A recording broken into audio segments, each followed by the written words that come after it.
Frères et sœurs, c'est le temps d'ouvrir la parole de Dieu et de nous laisser rejoindre par elle. Nous progressons. Pour ceux qui viennent d'arriver, vous prenez le train en route. Au chapitre 15 à 18, rassurez-vous, nous ne parcourrons pas tout. Je choisis quelques sélections dans chacun de ces chapitres.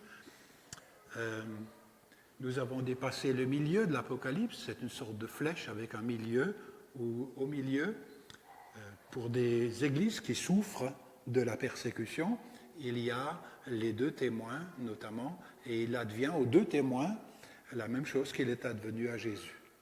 Donc, ce livre de l'Apocalypse est un livre dont on a souvent peur, qui est énigmatique, souvent parce qu'on n'a pas cette habitude de communiquer de cette manière, mais il faut que vous sachiez et que vous vous rappeliez que ce livre a un but, c'est le renforcement de l'espérance quand l'espérance est plate. Le renforcement de l'espérance quand l'espérance est plate et abattue.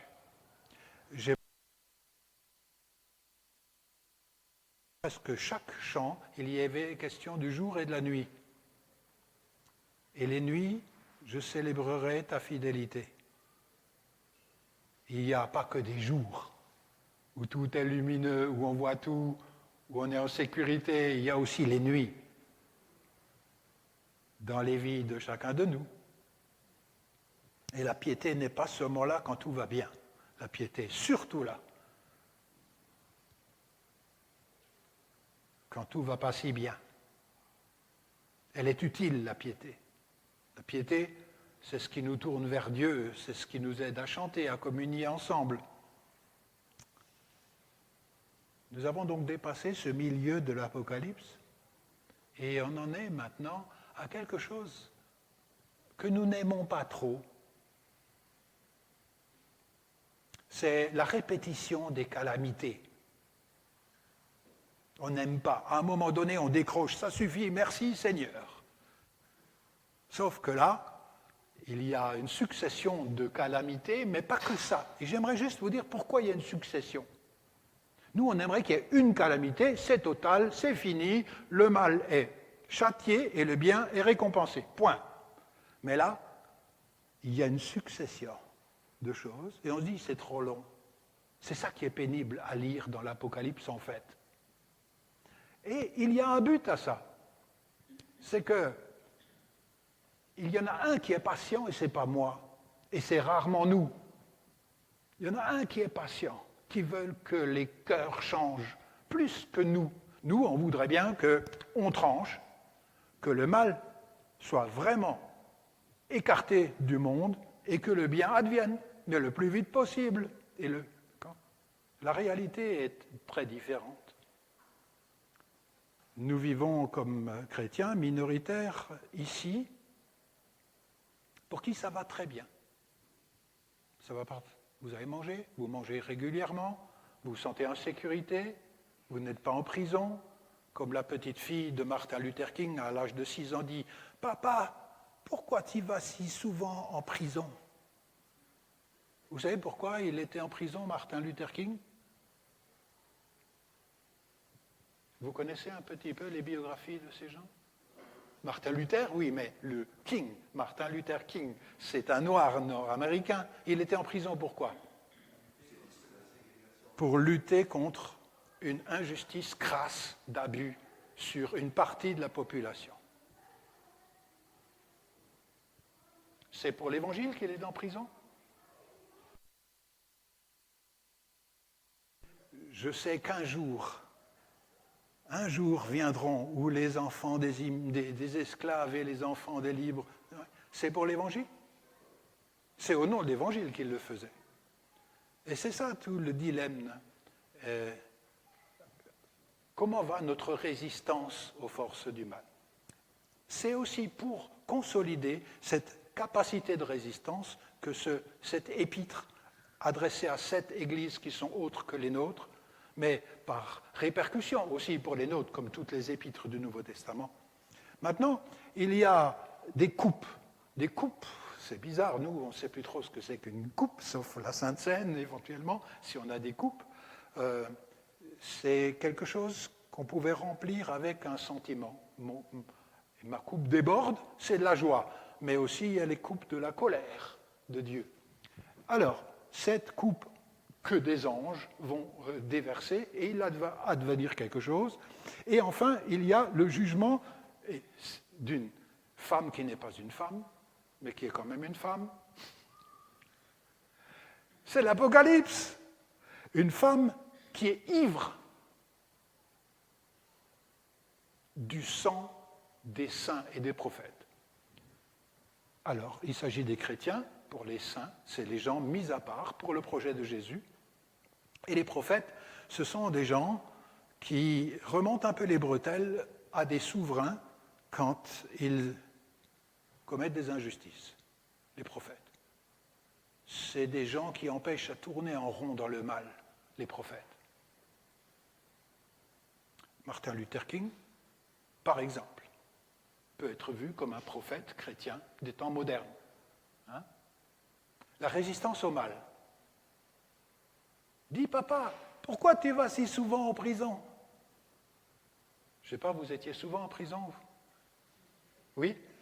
À vous aussi? Voilà. Alors, quand on progresse à l'Apocalypse, il y a une réalité finale.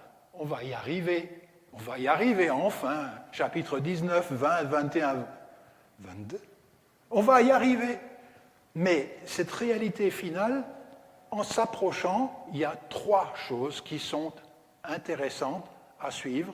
À partir d'Apocalypse 14, c'est que les disciples de Jésus sont associés à Jésus.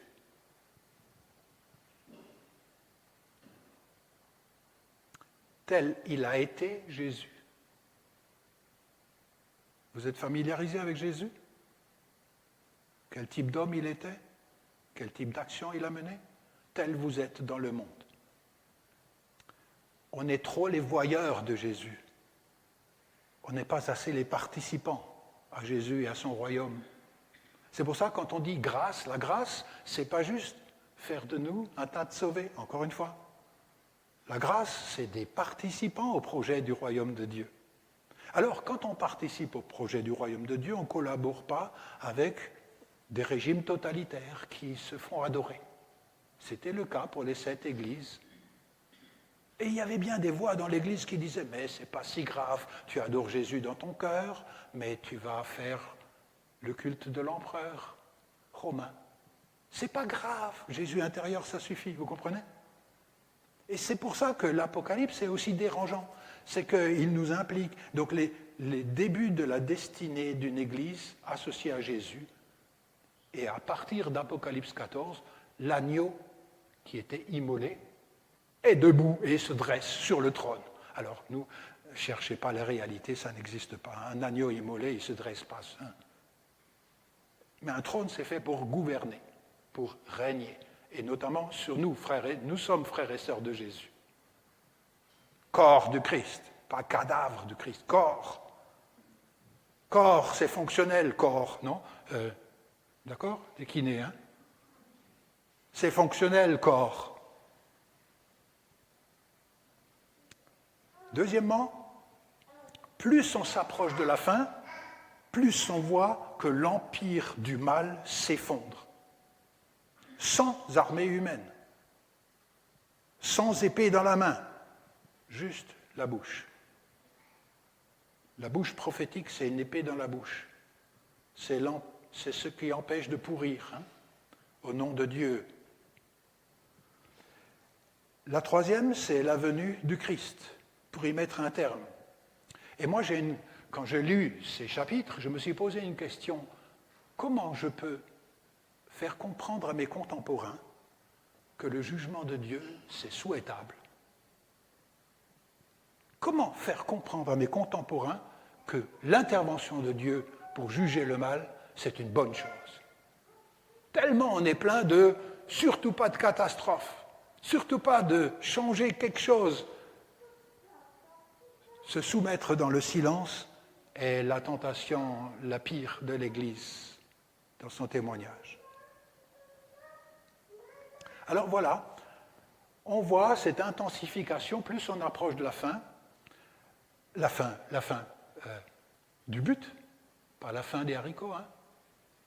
Plus on approche du but d'une création absolument guérie, où Dieu est tout en tout, où on ne meurt plus, où on n'a plus la famine, où on n'a plus la corruption, un monde où la justice habite enfin, où Dieu est pleinement dans un culte total, dans une société guérie. Plus on approche de ce but, plus il y a une intensification des événements. On va voir, on a vu le chapitre 15, les 7 anges tenant 7 fléaux. Les fléaux, ce n'est pas le truc pour abattre le blé, le fléau, c'est la kata. Chapitre 16, Jésus vient avec des coupes de la colère, proportionnées au crime commis, mais va répéter le chapitre 16 et ils ne se repentirent pas.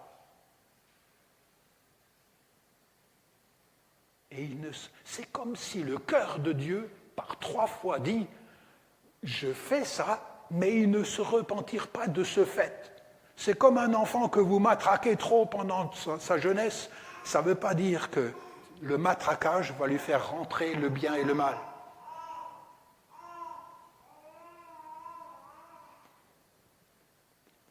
Dieu est différent de nous. Et ce qui nous paraît trop long au niveau des fléaux, des calamités, c'est surtout une parole de Dieu qui dit « Toi, tu veux surtout que les gens soient exterminés qui font le mal. Mais moi, Dieu, je les aime, je voudrais qu'ils se tournent vers moi et qu'ils soient sauvés. » Chapitre 17, tout d'un coup, on voit un régime totalitaire avec des rois vassaux. L'Empire, c'est ça. L'Empire, c'est ça. L'Empire romain, c'est ça. Tous les empires humains, y compris Napoléon, y ont eu du bien. Les routes romaines, par exemple, les beaux édifices. Mais il y a aussi eu du mal pour tous les pays satellites. Et les gens maltraités, réduits en esclavage dans la majorité des habitants de l'Empire. Pour Napoléon, pour Staline, pour Mao, pour Hitler, pour Amin Dada, pour le prochain, c'est pareil. Il y a des gens qui trinquent. On utilise les forces armées pour contraindre les corps et les consciences. Et Dieu sait qu'aujourd'hui, on investit là-dedans comme ça pourrait guérir toutes les famines du monde, largement, ce qu'on investit dans des armes. Je ne dis pas que j'ai la panacée, juste que les armes ne sont jamais dans les mains des disciples du Christ. On ne vainc pas le mal en faisant le mal dans tout l'Évangile. On vainc le mal en faisant le bien, en aimant tout le monde, y compris les Russes. Ou les Américains, ça dépend comment vous voyez les choses. Ou les Allemands. Surtout après la défaite. Non, je suis seul à regarder le match de foot hier. Non.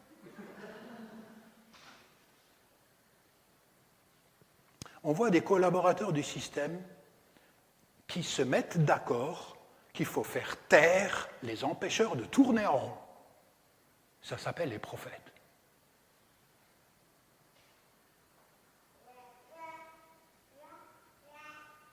C'est des gens qui disent « pas comme ça, c'est de la corruption. Je ne participe pas à ça, parce que c'est une divinisation du pouvoir que je rejette. Je n'adorerai que le Seigneur, mon Dieu, lui seul. Et pas Dioclétien, ou Néron, ou Domitien, ou la technique. » Et c'est intéressant que tout d'un coup, l'agneau, avec eux, vaincra. On ne sait pas comment il fait cet agneau. L'agneau, c'est pas belliqueux, un agneau. Hein. Un agneau, on en a eu des agneaux. Hein. Plus tard, ils peuvent être belliqueux quand il faut rentrer dedans. Mais un agneau, c'est les disciples. Est-ce que c'est raisonnable, l'Apocalypse? L'agneau vaincra contre des monstres? Au chapitre 18, il y a quelque chose sur lequel on prêche presque jamais. C'est un crescendo de lamentation sur tous les collabos du système totalitaire qui s'écroulent. C'est facile à lire, c'est clair, sauf qu'on se dit, tous ceux-là qui ont participé à un régime totalitaire, un jour, ne pourront plus se réjouir. Alors, je lis, j'ai 4 chapitres, je choisis juste 4 extraits. Et comme ça, on aura le sentiment de progresser dans le livre. C'est Apocalypse chapitre 15, versets 1 à 6. Voici les fléaux finaux qui sortent, cette fois-ci, du temple.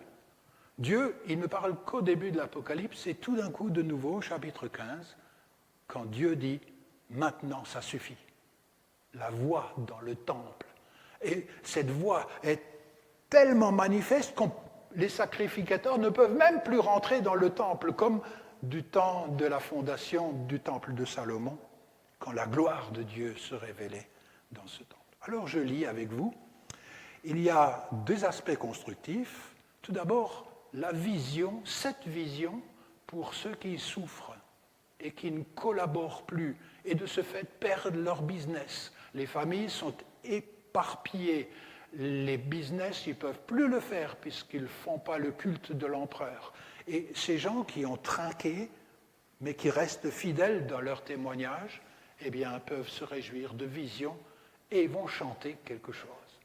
Vous le connaissez. Grandes et merveilleuses sont toutes tes œuvres, ô Seigneur, notre Dieu tout-puissant.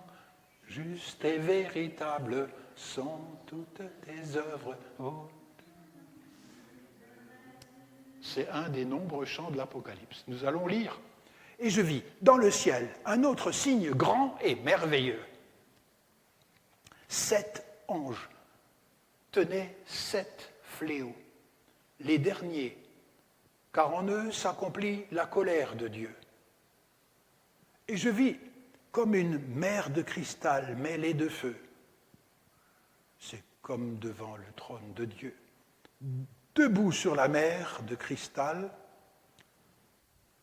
tout ça, si vous étiez juif et que vous connaissez l'Ancien Testament, vous vous rappelez de l'Exode, la mer de Jon.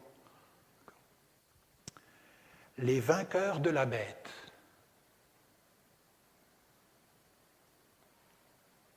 C'est pas la corrida là, hein? Les vainqueurs de la bête. La bête, je vous rappelle simplement, on fait une révision du passé, il y a le diable qui s'appelle le dragon, il y a une première bête qui se fait adorer. Et cette première bête est au service du diable.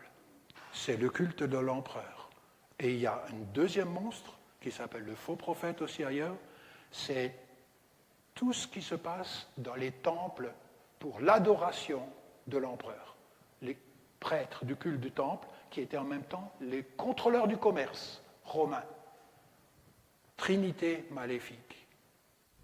Alors ici, il est dit les vainqueurs de la bête. Donc les vainqueurs qui ont résisté ou n'ont pas collaboré avec l'idolâtrie de la nation. Les vainqueurs de la bête, de son image, souvenez-vous la statue de l'empereur, la maison carrée de Nîmes, il y a une statue de l'empereur, c'est là qu'il y avait le culte de l'empereur, comme dans toutes les grandes cités de Rome et de l'Empire romain. L'image et du chiffre de son nom tenaient les harpes de Dieu. Alors là, on va approcher de la louange, là, les harpes de Dieu. Bon. Les vainqueurs tiennent les harpes de Dieu. Et là, on voit qu'il y a toujours dans la Bible une relation entre l'engagement de vie et la louange.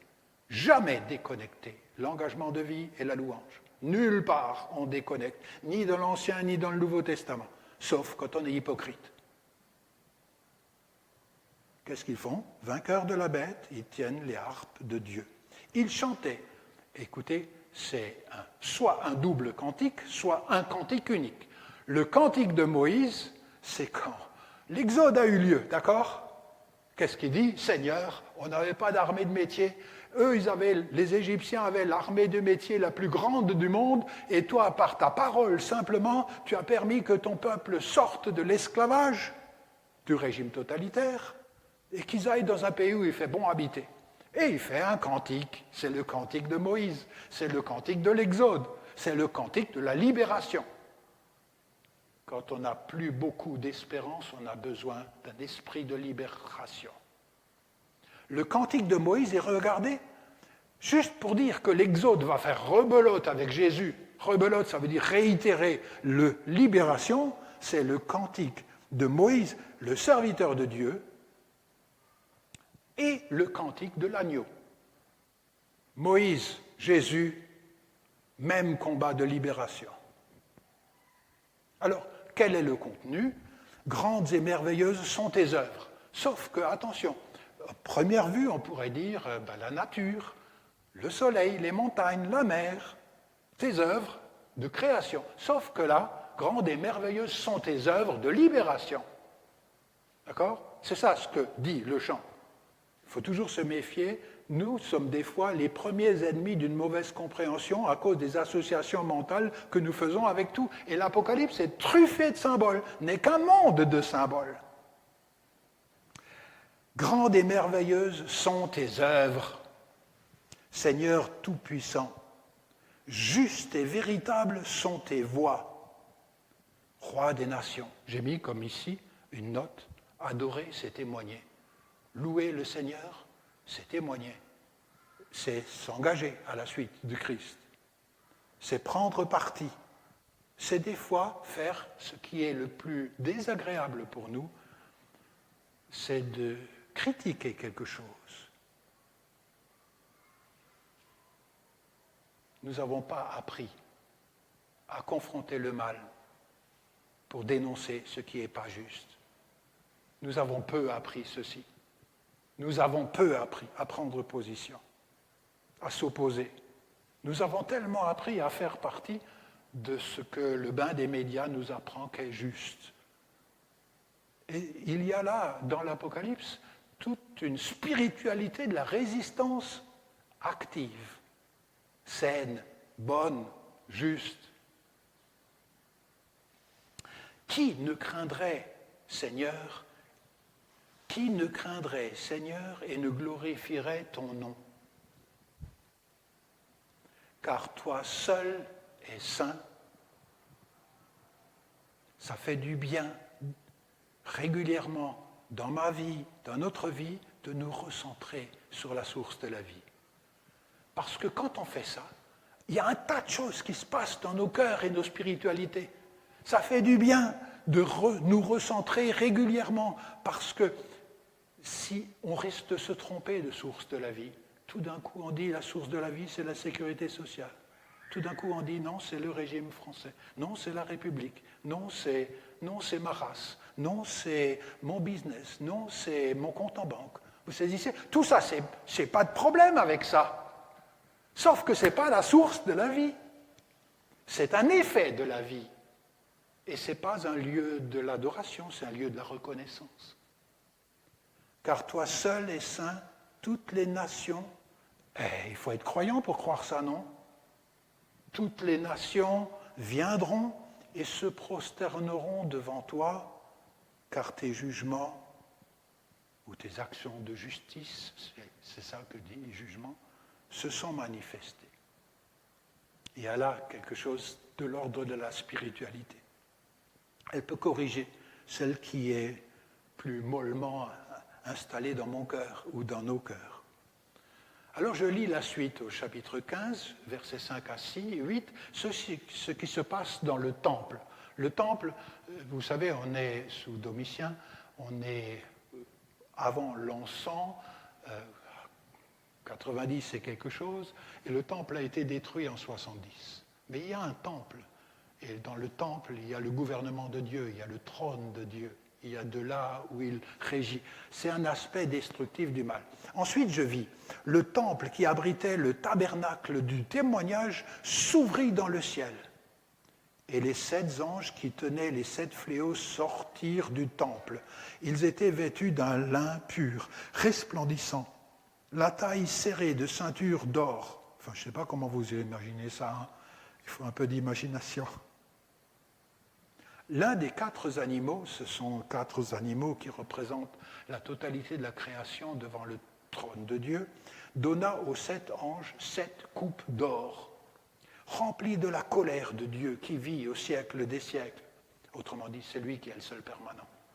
Et le temple fut rempli de fumée à cause de la gloire de Dieu et de sa puissance. Et personne ne pouvait entrer dans le temple jusqu'à l'accomplissement de cette manifestation tardive dans l'Apocalypse de la colère de Dieu.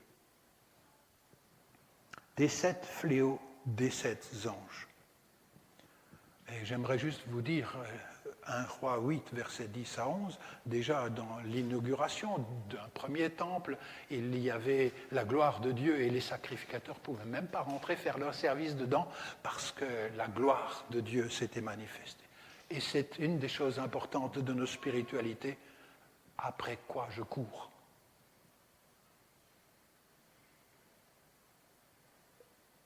Quelle est la place de Dieu dans ma vie? Est-ce qu'il détrône toutes les autres choses? Comme disait Hudson Taylor, un missionnaire en Chine, je ne veux rien de plus doux. Aide-moi, Seigneur, à ne considérer rien de plus doux que ta gloire, Seigneur. Parce que c'est là tout un ménage de spiritualité nécessaire. Nous arrivons au chapitre 16. Alors voici ces 7 coupes. Nous n'allons pas tout commenter. Elles sont pleines de la colère de Dieu, nous l'avons dit. Et son but de cette colère, c'est de refaire le coup de l'Exode, le coup des fléaux de l'Exode. D'ailleurs, il y a pas mal de choses. L'ulcère malin sur ceux qui adorent la bête, c'est d'abord sur la terre, mais l'ulcère, il vient sur ceux qui adorent la bête. La deuxième, c'est la coupe sur la mer, c'est comme le sang d'un mort, et la vie décimée dans toutes les mers et les fleuves. On dirait la pollution moderne, des fois. Ensuite, il y a les fleuves et les sources, 3e coupe, qui devinrent du sang. Ça vous rappelle quelque chose dans le livre de l'Exode? Le Nil, hein? Pourquoi Dieu n'a pas plaisir à détruire comme ça, mais il va faire plier quelqu'un qui se prenait pour Dieu, c'est-à-dire Pharaon. C'est ça, tout régime totalitaire, source de boisson pour ceux qui ont versé le sang des saints et des prophètes. 4e coupe, le soleil. Là, on était dans la canicule. Moi, j'ai souffert la canicule, je ne supporte pas bien. Mais le soleil brûlait les hommes par son feu, mais ils ne se repentirent pas et contrairement blasphémèrent même contre Dieu.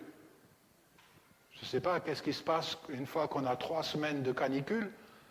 Il y a un drôle de choses qui se passent des fois dans nos cœurs, non? Il n'y a que moi ou vous pas, non? Et vous pensez s'il y a 3 mois? Ensuite, le soleil sur le trône de la bête, les ténèbres, douleurs, ulcères, mais ne se repentirent pas. 5e coupe, 6e coupe, tout d'un coup, il est question du grand fleuve de l'Euphrate. C'est quoi ce truc? C'est quand vous imaginez Israël, la Syrie ici, il y a l'Euphrate, et puis ensuite l'Irak, et puis l'Iran, etc. L'Euphrate, c'est quand on vient d'une invasion du Nord, il faut passer l'Euphrate. Et si jamais il n'y a plus d'eau dans l'Euphrate, c'est d'autant plus facile pour les ennemis d'envahir le peuple de Dieu. C'est ça l'image, ça ne veut pas dire que c'est l'Euphrate. C'est ça, c'est le fleuve qui traverse Babylone. Et du temps de Jésus et du Nouveau Testament, ce qu'on imaginait, c'est qu'il y aurait Néron, un nouveau Néron persécuteur des chrétiens, qui fait ami-ami avec les Parthes. Et les Parthes, c'est de l'autre côté. Ces grands... Les Romains avaient une trouille incroyable des Parthes. Alors, ici, on peut rentrer dans des choses qui sont plus historiques, mais assécher pour ouvrir la voie au roi de l'Orient, avec la trinité maléfique qui se présente de nouveau. Je voulais expliquer ce que c'était, le dragon, les 2 monstres, etc. Et puis on voit que les démoniaques des rois se rassemblèrent pour la bataille qui est classique dans l'Ancien Testament, c'est le lieu de couloirs, vallées obligés pour envahir Israël dans l'Ancien Testament, mais ce symbole-là a été repris. C'est la montagne de Megiddo, qui veut dire Armageddon. Une plaine d'invasion d'Israël dans le nord d'Israël, un lieu traditionnel de bataille. J'aimerais juste vous dire ici que ce n'est pas une bataille physique. Beaucoup de gens ici, tout d'un coup, ils deviennent de nouveau littérales et ils imaginent quelque chose dans le futur qui se passerait là-bas. Moi, je n'ai pas de problème. Des batailles, il y en a toujours un peu partout. Hein. Mais ici, c'est spirituel. C'est l'invasion du peuple de Dieu par quelque chose qui porte le totalitarisme en elle, même dans les lettres, de l'Apocalypse. En plein milieu, il y a Thyatire. Et quel est le reproche? C'est Jézabel. Jézabel, qu'est-ce que c'est? C'est une reine d'Israël païenne qui veut faire adorer les dieux. C'est ça qui est la réalité qui est signifiée là-dessus. C'est une invasion, une sorte d'occupation de l'Église par une philosophie collaboratrice avec le régime totalitaire. Vous savez, on ne peut pas faire trop les malins. J'aime bien l'histoire. Mais pendant la Deuxième Guerre mondiale, ils n'étaient pas très nombreux, les chrétiens évangéliques, qui ont résisté à l'idéologie nazie quand c'était encore temps, c'est-à-dire à partir de 1933. Je ne suis pas dans leur peau. Il y a un coup.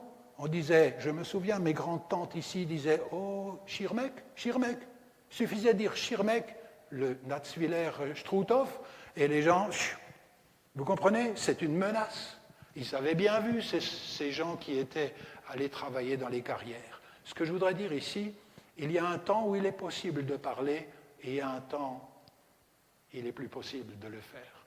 Mais soyons de ceux qui n'attendent pas les derniers moments, quand c'est plus possible de le faire, pour dire on aurait dû le faire. Il y a eu les Bekennende Deutsche Christen contre l'Église allemande, qui avait pris fait et cause pour le nazisme protestant.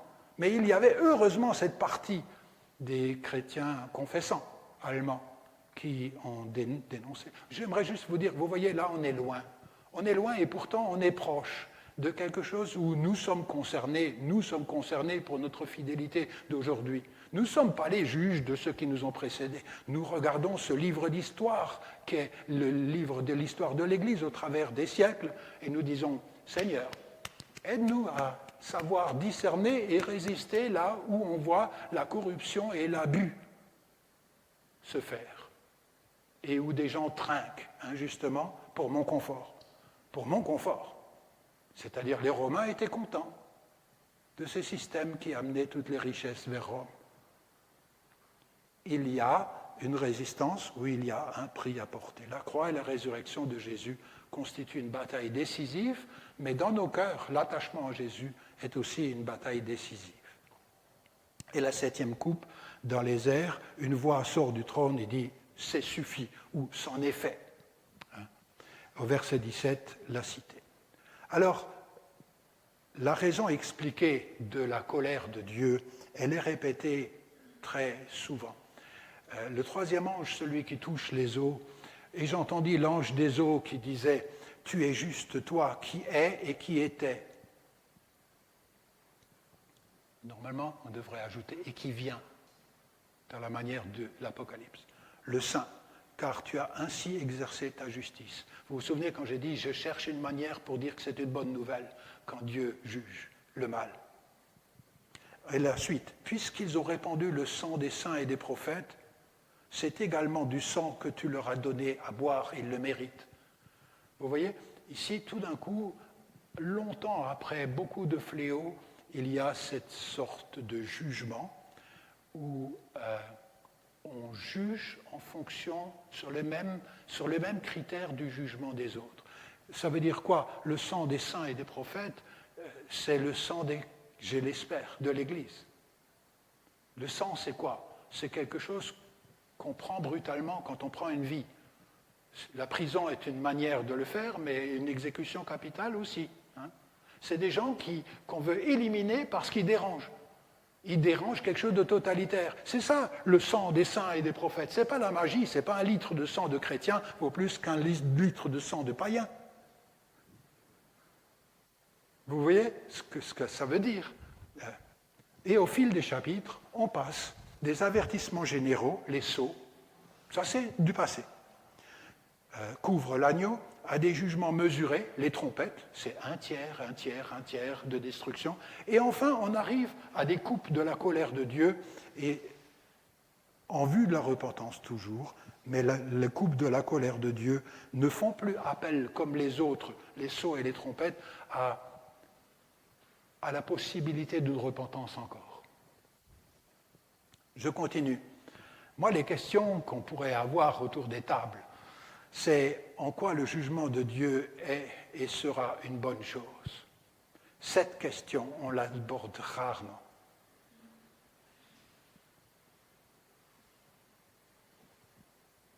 Le deuxième, sommes-nous comme Dieu affectés plus par l'errance des humains, par l'aveuglement, par la séduction des humains, que par l'impatience de leur jugement.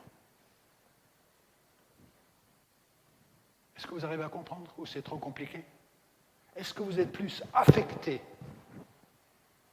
par le fait qu'ils se trompent, ils se font du mal, ils font du mal et ils se font du mal, plus que par le jugement? Dieu, il fait ceci.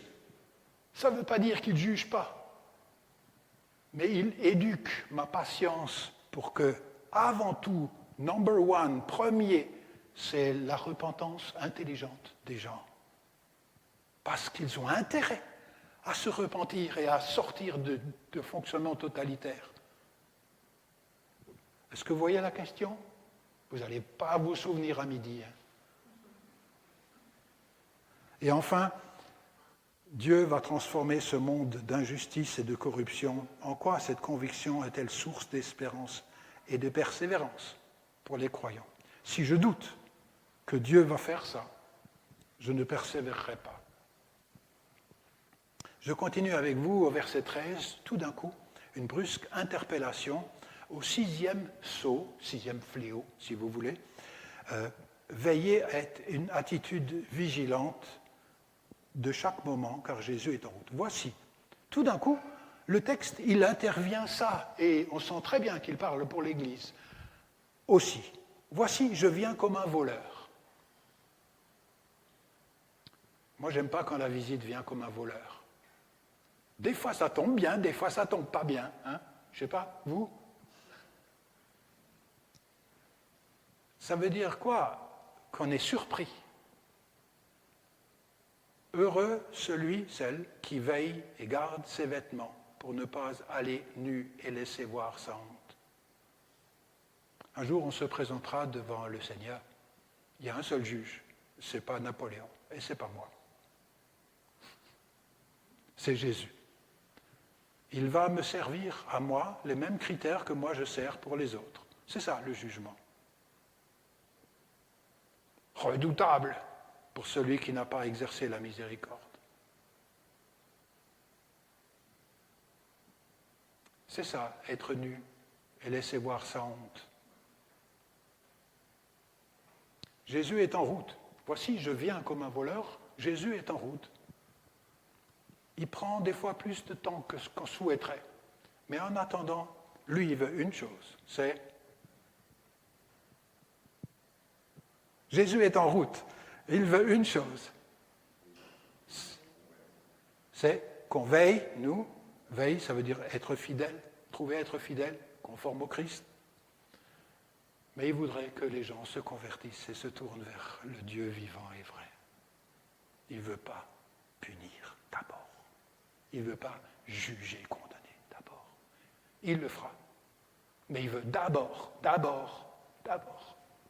Et je crois que l'Apocalypse a ce message pour des gens qui souffrent et qui ont envie surtout que le jugement de Dieu se manifeste rapidement. Il rééduque nos attentes. L'Apocalypse rééduque nos attentes. Jésus est en route sans autre précision d'heure, et ce ne serait pas bien qu'il me retrouve nu, la honte est en train de dormir. Dormir, ça ne veut pas dire que je n'ai pas le droit de dormir, hein, de grâce, dormez. Hein. Mais dormir, c'est une image. Hein. C'est une image. Dormir, spirituellement, c'est une image. Ça veut dire faire comme tout le monde, dormir. Veiller, ça veut dire obéir à Jésus dans ses commandements explicites. Tous ceux qui fondent sur le Christ une telle espérance, nous dit 1 Jean 3, tous ceux qui fondent sur le Christ une telle espérance seront d'eux-mêmes purs, tout comme le Christ est pur. Pur, ça ne veut pas dire impeccable. Vous êtes d'accord? Je leur ai dit souvent ça. Hein. Pur, ça ne veut pas dire impeccable. Arrêtez d'être impeccable, ce n'est pas possible. Essayez. Pur, ça veut dire sans mélange. Sans mélange. Hein? Tu veux le dire? Unifié. Unifié dans le Christ, dans son royaume. Les gens d'une chose, que l'église de Bourbruche et puis tous ceux qui y viennent aiment une chose, c'est Jésus et son royaume. Maintenant, j'aimerais vous montrer, il y avait Néron, il y avait ensuite Galba, il y a monsieur là-bas, avec au vainqueur je donnerai, mais c'est lui le vainqueur, hein, c'est la couronne, il ne faut pas se tromper, tout dans l'Apocalypse a son pendant romain. Et ici, vous avez une déesse, elle s'appelle Roma. Beaucoup de pièces romaines ont la déesse Roma. Et je lis avec vous dans Apocalypse 17 la colère divine contre ce qui s'appelle la grande prostituée. Et moi, je vous dis, n'oubliez pas la déesse Roma, la grande prostituée. La grande prostituée qui réside au bord des océans, c'est de là que viennent les galères romaines, hein, la mer, donc Rome. Avec elle, les rois de la terre se sont prostitués. Alors prostituée, ce n'est pas littéral, c'est spirituel, d'accord ? Et les habitants de la terre se sont enivrés du vin de sa prostitution. Voilà ce qu'il advient dans un régime fasciste néo-totalitaire. Verset 3 de chapitre 17. Une femme assise sur une bête écarlate, couverte de noms blasphématoires, et qui avait 7 têtes et 10 cornes. Oula, ça devient un petit peu fumeux là. Il faut s'imaginer un petit peu ça. La femme, vêtue de pourpre et d'écarlate, étincelait d'or, de pierres précieuses et de perles. Elle tenait dans sa main une coupe d'or pleine d'abominations. Les souillures de sa prostitution, sur son front, un nom était écrit mystérieux, Babylone la Grande. Tout le monde sait très bien que Babylone, c'est l'Ancien Testament, c'est longtemps avant les Romains, il n'y a plus de la gloire de Babylone. Babylone veut dire Rome. Mère des prostituées et des abominations de la terre. Et je vis la femme ivre du sang des saints et du sang des témoins de Jésus. Pourquoi elle est ivre? Parce qu'il empêche de tourner en rond. Elle est ivre de colère. D'accord? Pourquoi? Normalement, les Romains, ils intègrent toutes les religions du monde. Jésus, très bien, pas de problème. Dans le panthéon des dieux, il y a de la place pour Jésus. Vous comprenez? Mais un Jésus qui ne collabore pas à l'idolâtrie de Rome, ça, c'est autre chose. C'est pour ça qu'elle est ivre. Elle est ivre du sang des saints et du sang des témoins de Jésus. À sa vie, je restais confondu. Le monde qui a crucifié, c'est moi qui fais une note ici, a crucifié Jésus, poursuit avec la maltraitance des disciples qui contestent son attitude. Et au verset 8, on trouve là, elle, la bête que tu as vue, le véhicule n'est plus, mais reviendra. Donc, on voit la bête, et au-dessus, il y a cette prostituée qui sans doute est Roma. Et puis j'ai trouvé dans une Bible une vieille gravure, mais là il faut avoir des bons yeux, surtout de là-bas. Hein.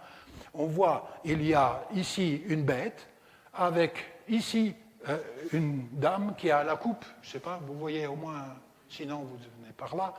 Et puis on voit que c'est de Dieu que viennent des choses, et les rois de la terre ici sont présents.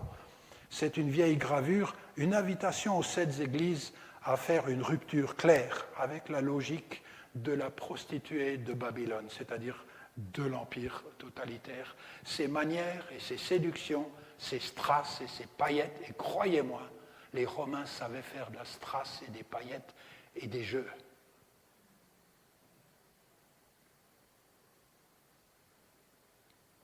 Pour vivre comme disciple de l'agneau dans Babylone, il convient de garder ses yeux sur le Christ, roi des rois.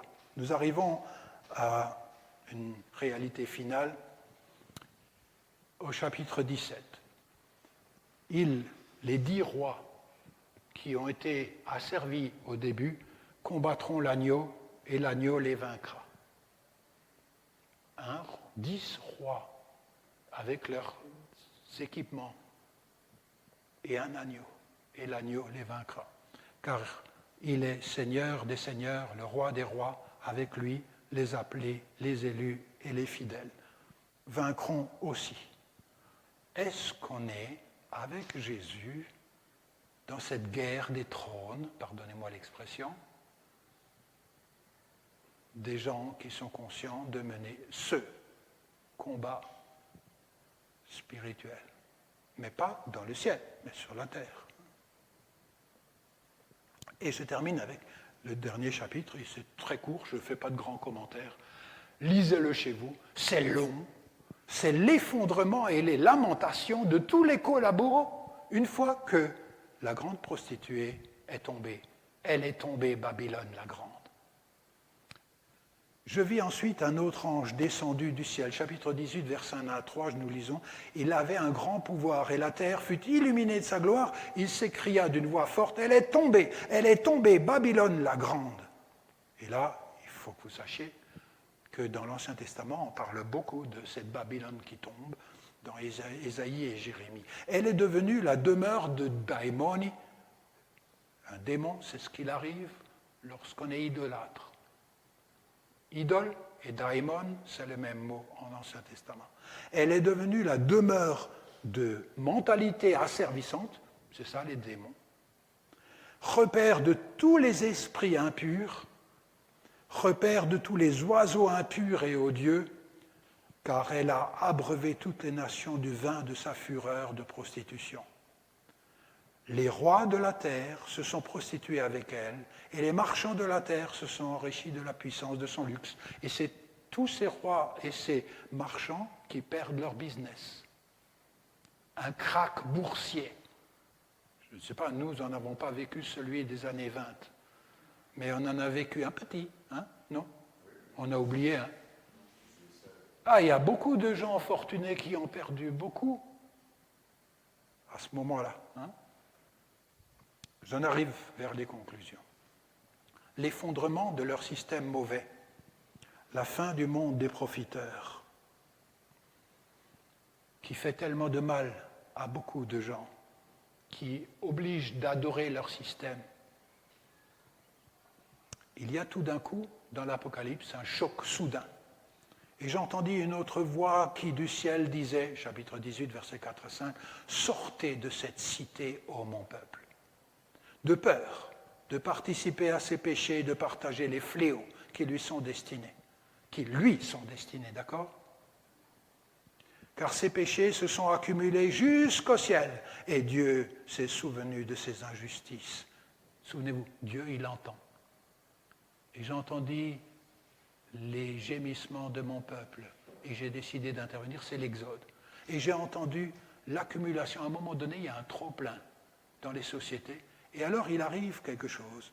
Roma, l'arrogante, la grande prostituée, elle dit en son cœur, c'est chapitre 18, versets 7 à 8, pourquoi elle est malade spirituellement? Je trône en reine et je ne suis point veuve. Jamais je ne verrai le deuil. À cause de cela viendront sur elle, en un seul jour, les fléaux qui lui sont destinés. Mort, deuil, famine, et elle sera consumée par le feu, car puissant est le Seigneur Dieu qui l'a jugé. Ici, c'est la chose concrète sur laquelle je veux atterrir pour terminer. Déjà, dans 2 Corinthiens 6, on trouve la dénonciation d'un système idolâtre et de ne pas être complaisant avec le mal. Qu'y a-t-il de commun, dit Paul, entre le temple de Dieu et un système idolâtrique?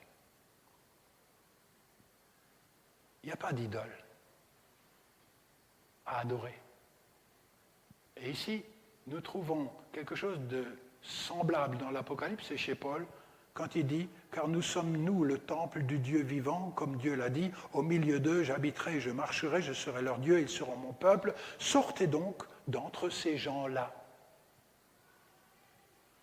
Et mettez-vous à l'écart. » Attendez, certains ont compris dans la clairière du Hang.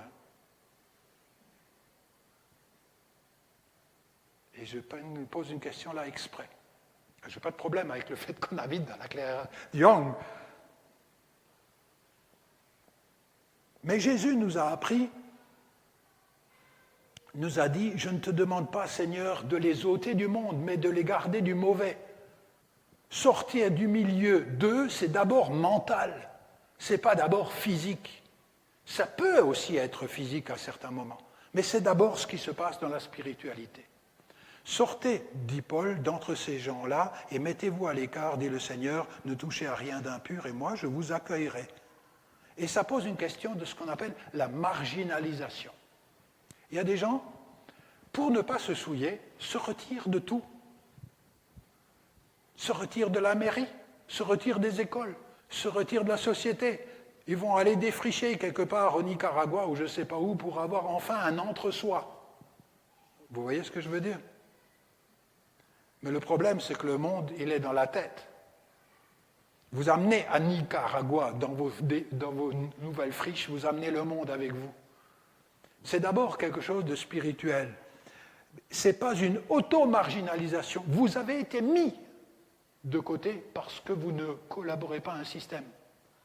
On vous sort à un moment du système parce que vous refusez de dire le salut est à Hitler ou à n'importe qui, ou à la technologie ou au progrès. On vous sort de cette collaboration. Et donc, c'est avant d'être une auto-marginalisation, où je le fais moi-même, c'est quelque chose qui est d'abord mental et spirituel, avant d'être physique. Quelle est la différence? La différence, c'est le témoignage. Si vous vous séparez de tout, comment vous voulez encore témoigner dans la société où sont les gens? Je me souviens, les plus grands convertis que j'ai eus, c'était quand j'étais encore adolescent et que j'étais devenu chrétien, c'était mes copains, c'était mes collègues, c'était au club de sport. Je me souviens quand on avait des petits-enfants, des bébés, en ce temps-là, c'était par l'école. Je me souviens. L'interaction est indispensable. Il en va entre l'auto-marginalisation et la marginalisation de l'esprit. La différence, c'est la possibilité d'un témoignage, mais de les garder du mauvais. Je vous invite à la prière.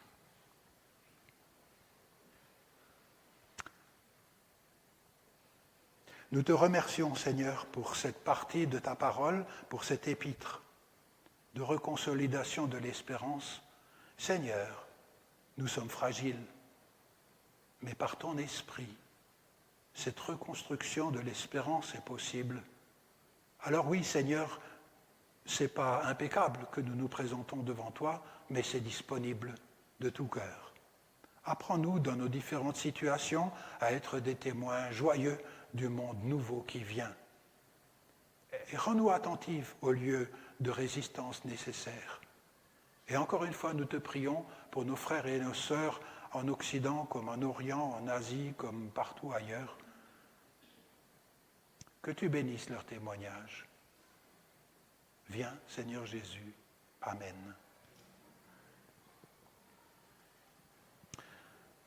Nous aurons une suite le 17 août au cas où vous êtes ici. L'annonce des noces, le combat décisif, la fin des monstres. Amen.